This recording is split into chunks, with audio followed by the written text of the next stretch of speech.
गुजारिशात को इंटरटेन ही ना किया जाए, सुनने का मौका ही ना दिया जाए, पेश करने का मौका ही ना दिया जाए, खामोशी से जो हमारे सरकारी उम्मीदवार हैं उनको एंटरटेन कर लिया जाए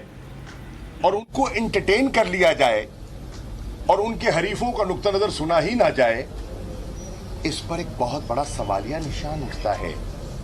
और मैं उम्मीद करता हूं कि इस सारे प्रोसेस को वो आलूदा नहीं करेंगे, नंबर एक। नंबर दो, इलेक्शन कमीशन ने एक वाज़ेह कोड ऑफ कॉन्डक्ट का ऐलान किया है। 9 जून को इलेक्शन कमीशन ऑफ पाकिस्तान ने एक प्रेस रिलीज भी इशू किया है।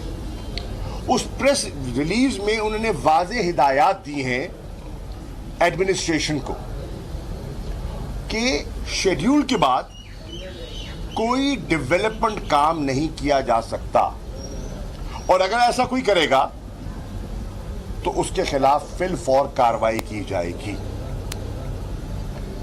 मैंने आज